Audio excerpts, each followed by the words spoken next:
We are back. We're still in section 12. Now we're looking at wood destroying organism, WDO, inspection and repair.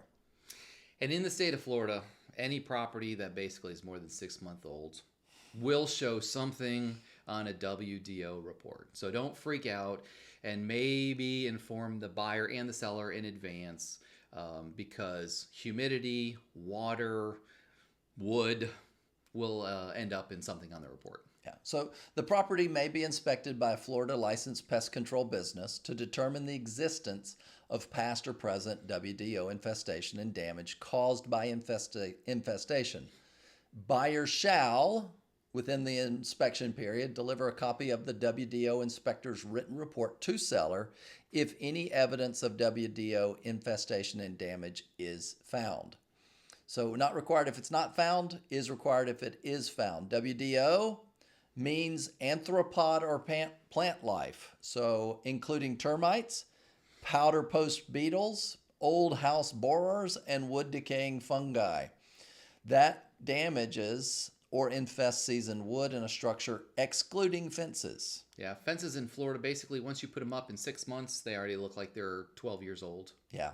So now we come to repairs. If seller previously treated the property for the type of WDO found by buyer's WDO inspection, seller does not have to retreat the property if there's no visible live infestation, and seller at seller's cost transfers to buyer at closing a current full treatment warranty for the type of WDO found. So essentially, most houses in Florida are going to have something going on. This is just covering, we had termites, whoever their termite company was, cleared it out. There's a little bit of evidence of it, but there's no live infestation, so it doesn't really matter. It doesn't affect anything. Yeah.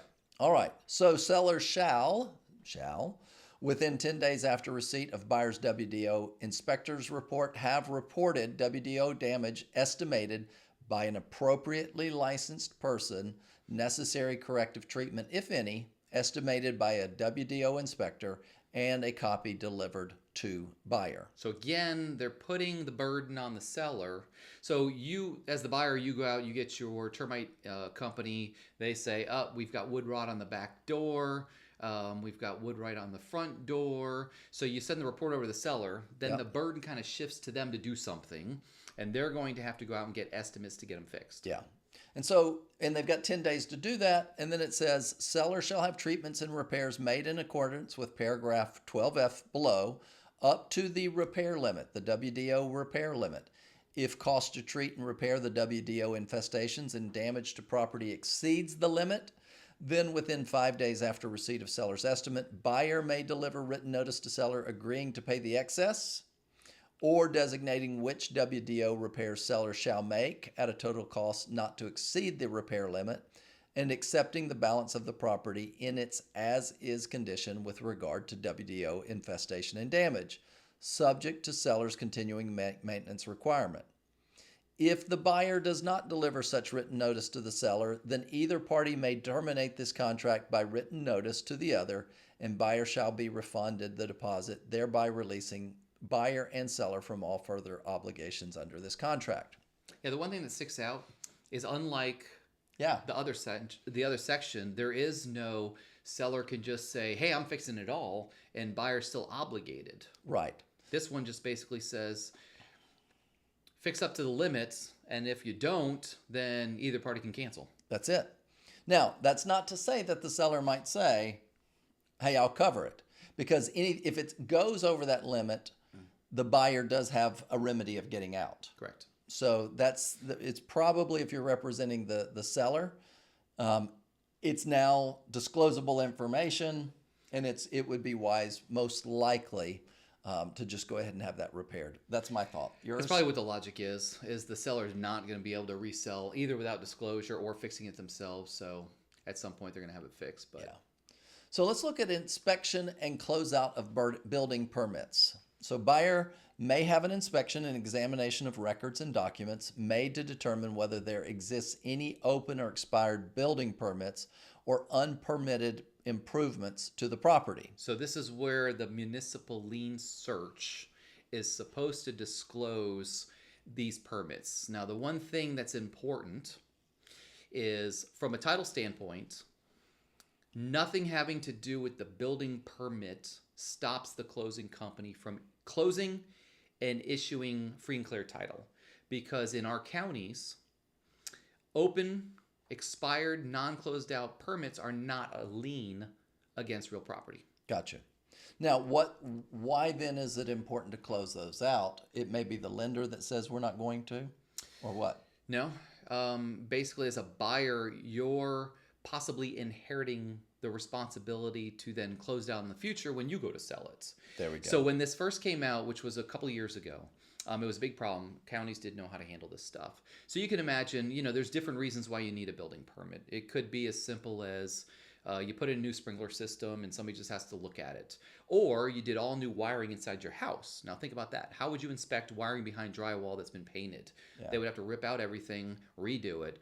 So when we first had these, counties were sort of requiring, hey, you need to go to the contractor who did the work, have them contact us so we can go inspect, and then we can close it out. And that became a problem because when things are good, contractors are all over the place. When things are bad, they all move somewhere else. So most of the time, the contractor was no longer in business. Yeah. So as of now, our local counties have sort of taken the position, if the non-closed out or expired permit is more than a year, you just call them up, you pay your $70-something, and they close it out. There you go. All right. So in this, is there anything, do we need to dig deep into this in terms of closing out of building permits? No. So normally what happens is, again, if one shows up, buyer agent calls the listing agent and says there's an expired or non-closed out permit, please have your seller call the county and have it closed out. And for the most part, that resolves most of it. There we go. And we've got, look at the days in here, 10 days after receipt, no later than 5 days prior to closing date. These are the things that will be done. If, I'm going to come down to line 366, if cost to close open or expired building permits or to remedy any permit violation of any governmental entity exceeds permit limit, then within 5 days after a party's receipt of estimates of cost to remedy, A, seller may elect to pay the excess by delivering written notice to buyer, or buyer may deliver written notice to seller of accepting it in an as-is condition. If neither party delivers it. Yep, we're just following the same language we had in the other one. But what's interesting is it comes back to, it does say the buyer can pay, or the seller can pay right. Any excess, and you would, the buyer would buy. They'd be obligated. What have you found typically are those costs to close out? Those less than $100. All right. So, this isn't where you would, like, general repairs might be a couple $1,000s or thousands. WDO possibly the same. Repair limits you don't need to put. Maybe put $250 just to be safe. Yeah. All right. Now we come to walkthrough inspection and reinspection. So on the day prior to closing date or on closing date prior to time of closing as specified by buyer, buyer or buyer's representative may perform a walkthrough, may, not shall, and follow-up walkthrough if necessary, inspection of the property solely to confirm that all items of personal property are on the property and to verify that seller has maintained the property as required by the maintenance requirement and has made repairs or replacements required by this contract and has met all other contractual obligations. Right, so this is not a second chance to do an inspection and complain about things that were missed the first time you did it.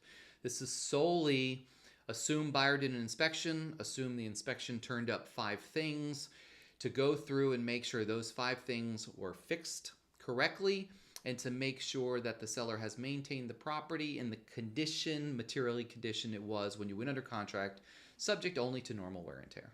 There we go. And if the walkthrough reveals that they didn't? Well, then the buyer's agent's going to notify the listing agent that it hasn't been done correctly. You're going to have to do an addendum to contract, and then, it can go in any direction from there. Yeah, the buyer could say, not closing until it's fixed. Yeah. And we've had where the day of the walkthrough, like a pipe broke in the wall. Well, Remember, the seller's obligation is to maintain the property in the same condition it Yeah. was. So even though you would say, well, maybe an inspector should have found it because the pipe wasn't good or whatever. I mean, depending on what the individual circumstances are. But the default for the buyer is always to say, listen, it wasn't like that when we went under contract, so that is your obligation to fix. There we go. And the last section of 12 is repair standards, assignment of repair and treatment contracts and warranties. All repairs and replacements shall be completed in a good and workmanlike manner by an appropriately licensed person in accordance with all requirements of law, and shall consist of materials or items of quality, value, capacity, and performance comparable to or better than that existing as of the effective date. Yeah, this is just if something was done and seller gets a warranty, if you're a listing agent and anything's done, you should really have your seller create a binder. Yeah. Make copies of everything, put it in the binder. That way, when it comes time for closing, if a buyer says, well, hey, I want a copy of whatever it was, boom, it's there and ready to go.